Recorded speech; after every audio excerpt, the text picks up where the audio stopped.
अस्सलाम वालेकुम व्यूवर्स। अज अस हजीरे अंदर मौजूद हैं और साढ़े नाल एक बुजुर्ग है जिहड़ा उन्होंने कोल सकड़ा है जिसी दंदासा भी आखिया जाना, वो फरोख्त करने। माशाअल्लाह बड़ा ज़बरदस्त दंदासा होना, बहुत लोग यूज़ करने और इसने बड़े फ़ायदे भी हैं। तो गुफ्तगू भी करने तो बुजुर्गों क्या ना आया तुसा ना? हाँ, मोहम्मद अफसर माड़ा ना आया। अच्छा, तो रहने केड़ी जगह हो? मैं आरूटा कले विच रहने आ।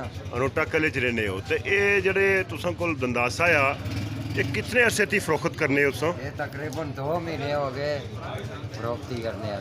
2 महीने उस होए। तो पहले खाली अखोड़ बेचना होता खाने वाले। अच्छा मिलना डेढ़ का आटा टेक है या कोई और प्रॉब्लम है अच्छा कि अच्छा अखोड़ जड़ा जनाब इस्तेमाल करो उस नाल हेड अटैक नहीं होना, बाहर नहीं बंद होना दिल ना। अच्छा अच्छा उस तो बाद मिर्जा मोटा होना हड्डी ने अंदरों।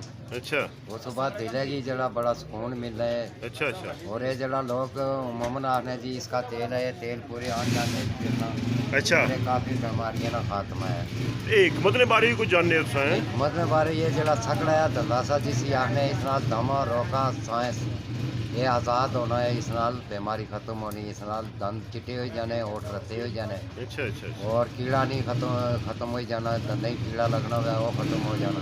अच्छा इस अच्छा बुनियाद ऊपर मेरी 85 साल उम्र है अच्छा और मैं ज़्यादातर ही इस्तेमाल करता रहा हूँ और मेरी सेहत दुरुस्त है। अभी भी कोई दौड़ाए अच्छा दौड़ भी सकता हूँ, माशाअल्लाह। बाजू भी पोड़ सकता हूँ अच्छा, और इन चीज़ों देसी खुराकों खाने से। ये 85 साल सोनी उम्र है। जी मेरी 85 साल उम्र है इस अच्छा, वक्त। ये पूरे बाजारे तुसां चली ते फरोख्त करने हो? जी पूरा बाजार पेट्रोल पंप तो लैके अच्छा, ते पिंडी पुल तक। ये गठड़ी कोई बिकी जानी तुसां नी? जनाब 2000-2500 रुपये की मेरी मजदूरी होनी, लेकिन महंगाई है राती कोई 150-200 अच्छा, रुपया बाई चकना ते बाकी ये सारा। जेह्ड़ा है सकड़ा, क्या कोई इसने रेट शेट होने? इसना सार बस मुतलाब रेट है, कोई 20 रुपये देना, कोई 100 देना, कोई 200 देना, कोई आधा किलो चाना, कोई 5 होना। अच्छा अच्छा अच्छा, तो इसकी कीमत मर्ची जो है 2400 रुपया किलो है। 2400 रुपये किलो है। अच्छा अच्छा ते परचून हिसाब से मैंने कभी ये रेट की तरफ नहीं देखा, मैं ये बच्चियाँ तियाँ अपनी हैं अच्छा अच्छा जो ये जो मेरे से सकड़ा लेगा, मेरा ये इरादा नहीं होता पैसे का, मेरा फ़ायदा ये सोचता हूँ